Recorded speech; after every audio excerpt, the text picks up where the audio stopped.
Mesdames et messieurs, bonjour et bienvenue à cette grande édition de la télévision rwandaise. Et tout de suite, voici les grands titres. Prestation de serment du nouveau ministre de la Jeunesse, Otoma Twishima, Jean-Nepo Abdallah, ce jeudi. Lancement ce jeudi encore des travaux d'extension et de rénovation de l'hôpital de Masaka dans la ville de Kigali par le gouvernement du Rwanda et la République populaire de Chine.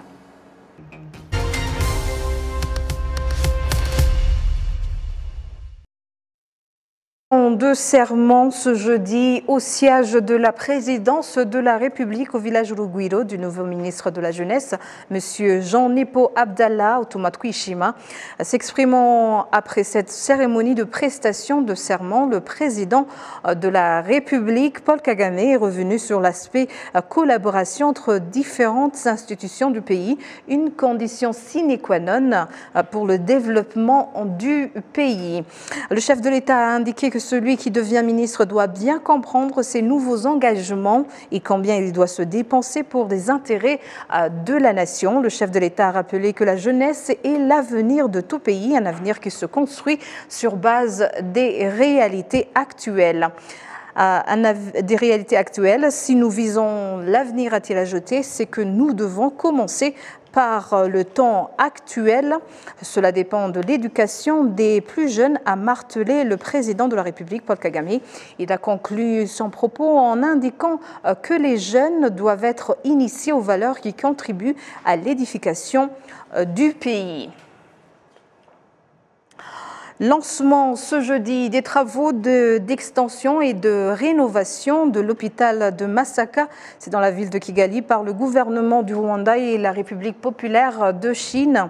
C'est le Premier ministre Edouard Ngirente qui a posé la première pierre au site où sera érigé le dit hôpital. Le ministre de la Santé, le docteur Sabin Nsanzimana, explique que cet hôpital travaillera conjointement avec le centre hospitalier universitaire de Kigali et servira également d'hôpital universitaire. L'ambassadeur de Chine au Rwanda indique que les réalisations de la Chine au Rwanda s'inscrivent dans le cadre de la mise en pratique des accords de coopération signés entre les deux pays en marge de la visite du président chinois Xi Jinping au Rwanda en 2018.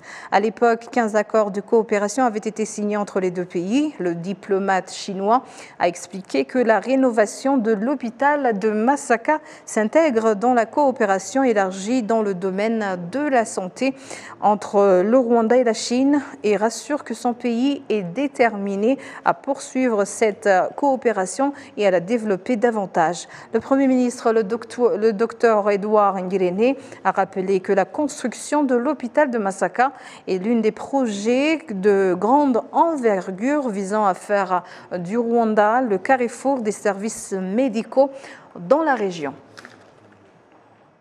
Ce jeudi, le ministère des Infrastructures a signé une convention d'adhésion du Rwanda à l'Agence pour la sécurité de la navigation aérienne en Afrique et à Madagascar afin d'améliorer les technologies dans le domaine du transport aérien. Les propos avec Jessica Agassaro. L'une des solutions de ce problème est l'utilisation de la technologie à travers la coopération avec les pays africains pour créer un espace aérien unique qui facilitera le voyage aérien sur le continent. C'est pourquoi cet accord a été signé, comme indique le directeur général de la SECNA, Moussa Mohamed. Parce que l'adhésion de Rwanda sera l'étape qui va certainement ouvrir la porte à d'autres adhésions d'autres pays africains. Nous sommes aujourd'hui 19. Notre ambition, c'est les 55 États membres de l'Afrique qui auront la capacité d'organiser leur espace aérien en commun et faire en sorte que le projet de l'Union africaine, l'agenda 2063, puisse être atteint dans le domaine de l'aviation civile. Donc le Rwanda vient d'ouvrir la porte, je dirais, à ce processus d'intégration africaine vers un seul unique pour l'Afrique. Il est prévu que lorsque cet accord sera approuvé par le Parlement du Rwanda et signé par le président de la République du Rwanda, jouera un rôle dans la facilitation des relations entre le pays africain plus que d'habitude et jouera également un rôle dans la résolution de certains de problèmes qui surviennent dans les affaires réalisées avec l'aide du transport aérien. Le meilleur exemple de l'intégration africaine en matière aéronautique. Donc pour nous, c'est vraiment un plaisir énorme et une fierté d'accueillir le Rwanda. Et nous pouvons dire sans nous tromper que le Rwanda ouvrira la porte à d'autres pays de la sous-région. Comme nous l'espérons, il faudrait que pour que nous atteignions l'objectif de l'Union africaine, de son agenda 2063, que dans ce domaine précisément, nous puissions accueillir les 55 États membres de l'Union africaine dans la SECNA, pour que nous ayons un seul unique, un fournisseur de services unique. Ainsi, nous construirons cette Afrique que nous voulons pour nous-mêmes et pour les générations futures. L'Agence pour la sécurité de la navigation aérienne en Afrique et à Madagascar est composée de 18 États membres, dont le 17 pays africains et la France. Il est prévu qu'au 1er janvier 2024, le Rwanda soit agréé comme le 19e membre permanent de cette agence. Jessica Agassaro, la télévision rwandaise. La communauté des États d'Afrique de l'Est peine à rendre opérationnelle l'union monétaire dans la sous-région. Le gouverneur de la Banque nationale du Rwanda, John Rwangombwa, a indiqué par ailleurs que les institutions financières au sein de la communauté renforcent leur coopération. Le point avec Jean Damasen Manishimi. L'union monétaire est l'un des piliers des programmes phares de la communauté des États d'Afrique de l'Est, une étape vers le fédéralisme au sein de la communauté. Les pays de l'organisation sous-régionale s'étaient engagés à rendre effective cette union avant fin 2024. Les analystes économiques estiment tout de même que le retard dans la mise en pratique de cette union entraîne beaucoup de conséquences sur la vie de la population de la sous-région en général et des opérateurs économiques en particulier, ceux qui pratiquent le commerce transfrontalier, tout comme les citoyens ordinaires qui voyagent dans la sous-région. Prenons un simple exemple. Un Rwandais qui va faire des achats au Kenya doit d'abord échanger la monnaie rwandaise en dollars américains et arriver au Kenya en shilling kenyan et vice-versa. Et quand tu échanges une monnaie contre une autre, la monnaie perd de sa valeur. Cela entraîne donc des pertes dans les échanges entre les pays.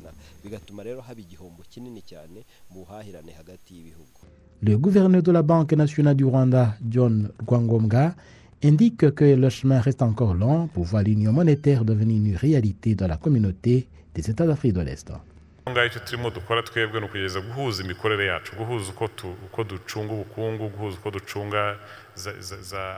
Ce que nous sommes en train de faire maintenant, c'est d'harmoniser les législations économiques et financières que nous avons signées récemment.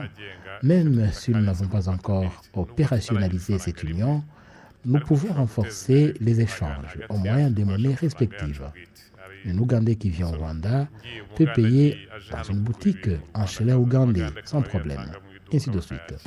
C'est ce que nous sommes en train de faire donc par rapport à cette convertibilité des monnaies.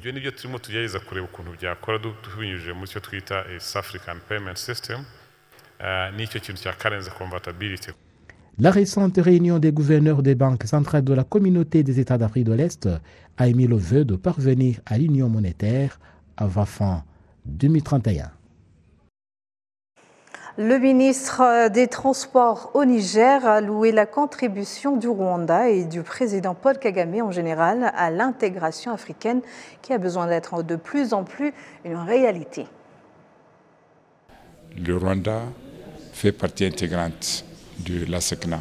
Donc nous pouvons dire que la SECNA a 19 États membres à ce jour, sous réserve de quelques formalités qui ne vont pas tarder à intervenir, c'est-à-dire les formalités internes d'approbation par l'Assemblée nationale du Rwanda de cet accord et sa promulgation par le président de la République, son Excellence M. Paul Kagame.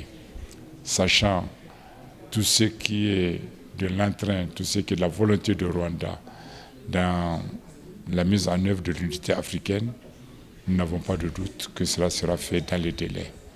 Pour nous, c'est un grand jour, parce que M. Kagame est un modèle pour l'Afrique, à tout point de vue. Et c'est un pionnier de l'intégration africaine. Pour l'histoire, je peux vous dire la dernière visite que j'ai effectuée au Rwanda, c'est à l'occasion du sommet de l'Union africaine, ici à Kigali. Le président du Niger de l'époque, son Excellence M. Issoufou Mamadou, était champion de l'Union africaine pour la zone de libre-échange continentale.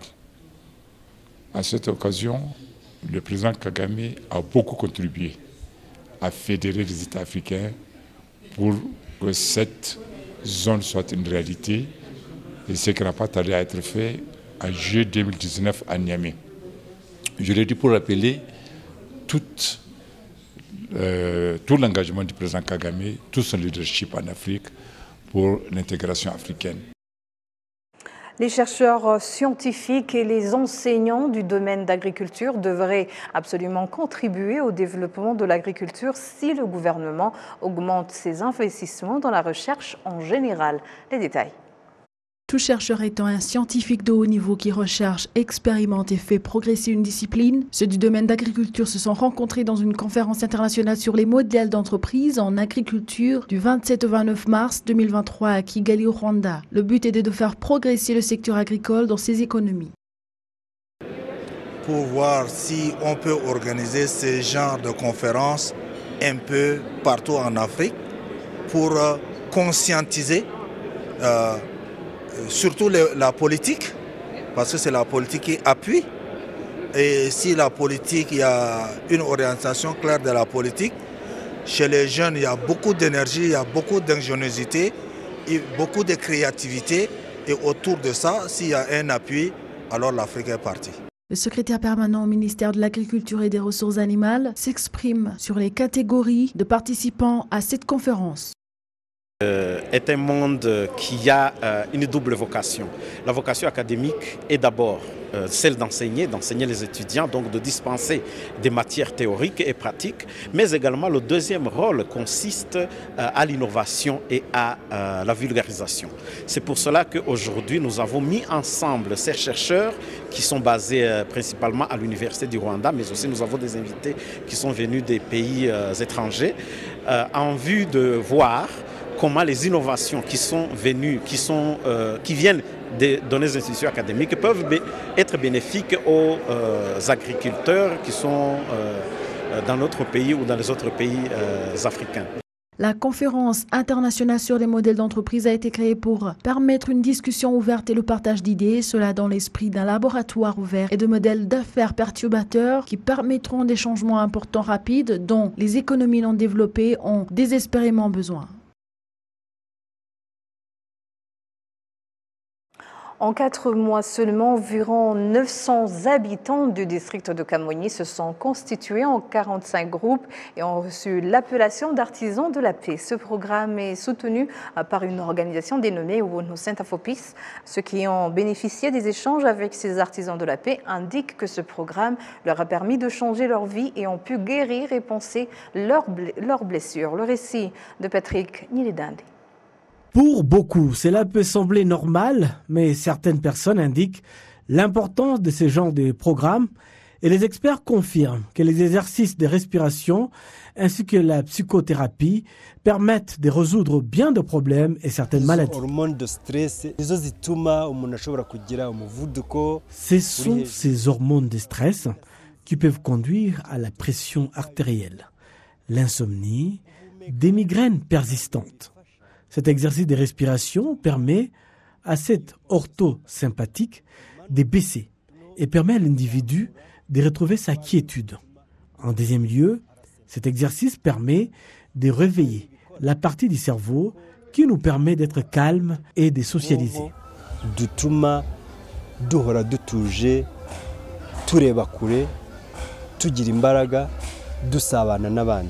Il y a des résidents pour la plupart des personnes âgées qui indiquent que le programme de consolidation de la paix les ont aidés à se remettre des maladies qu'ils essayaient de traiter depuis de nombreuses années.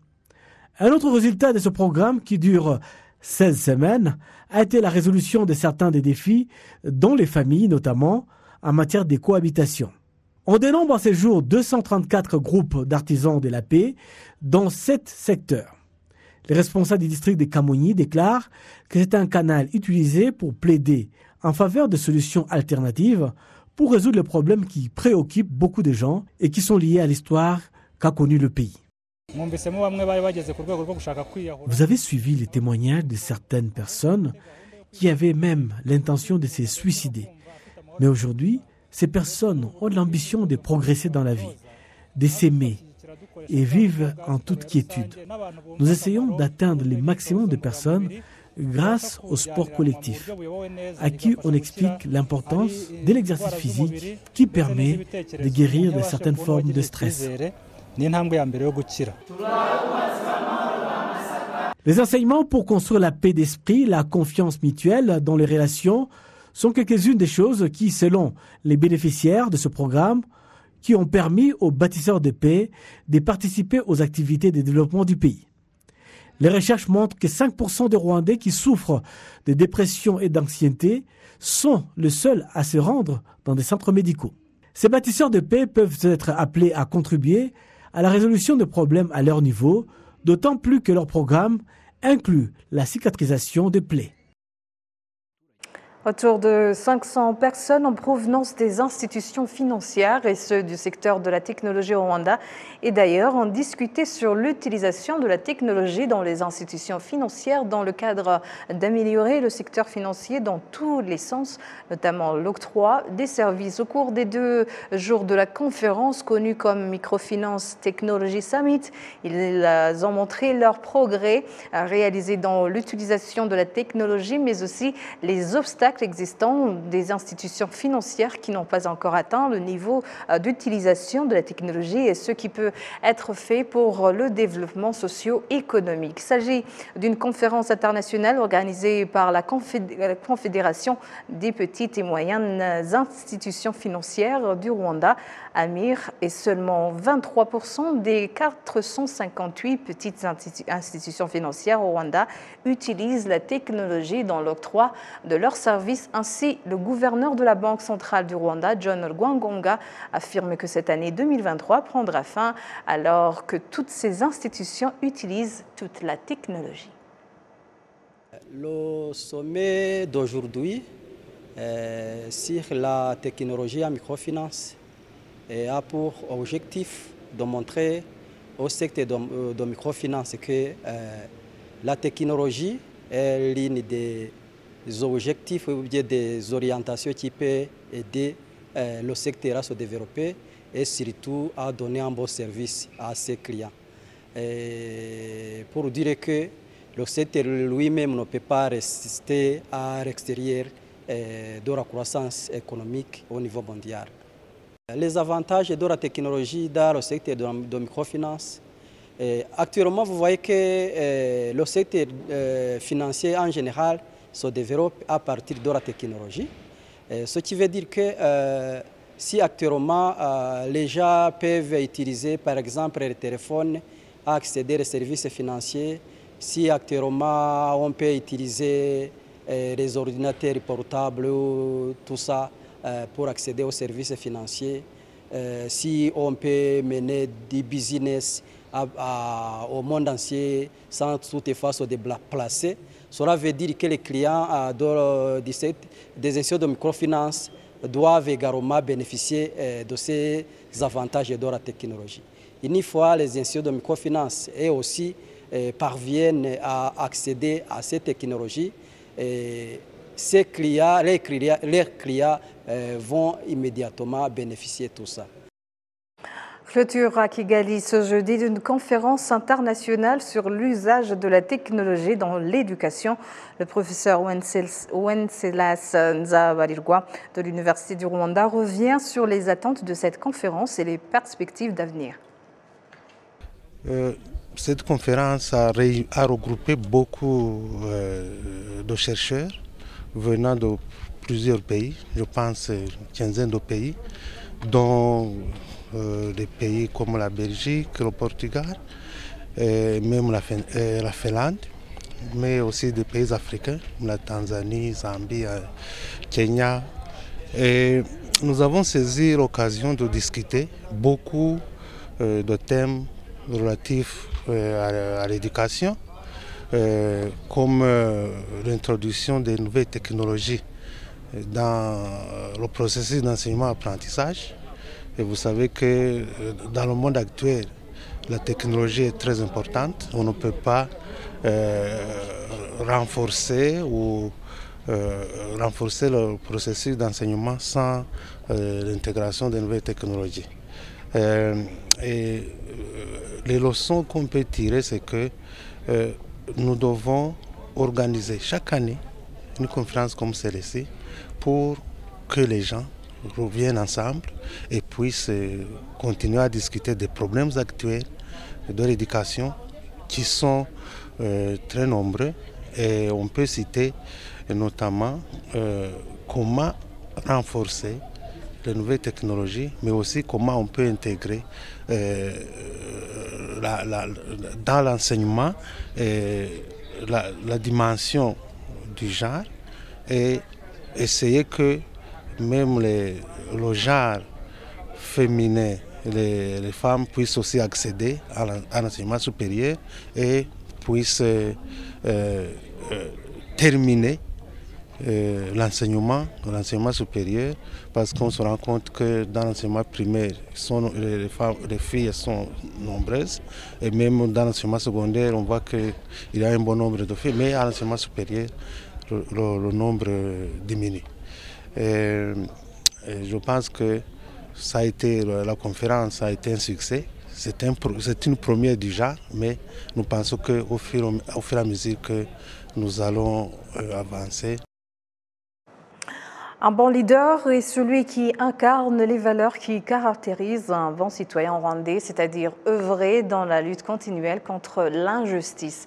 Ces propos sont de l'ombudsman en chef, Madame Nirere Madeleine, ce jeudi, lors d'une réunion avec les responsables de différentes instances de base au niveau de la province de l'Ouest. En s'adressant à ces responsables, l'ombudsman en chef a pointé du doigt certains parmi ces leaders qui ne fournissent pas un bon service à leurs administrés, en donnant comme exemple certains dirigeants qui ne tranchent pas correctement les litiges déjà jugés devant les tribunaux, mais aussi certains parmi eux qui harcèlent les lanceurs d'alerte qui dénoncent des faits de corruption et d'injustice. Madame Madeleine Nirere a indiqué qu'un bon dirigeant doit être caractérisé par l'amour du travail, le respect de soi, la soif de résoudre les problèmes des autres et bien d'autres valeurs. L'ombudsman en chef a conclu en indiquant que si ces différentes valeurs sont mises en pratique par ces dirigeants, cela peut permettre au pays d'atteindre la première place au niveau mondial en matière de lutte contre la corruption et l'injustice dans la vision 2050.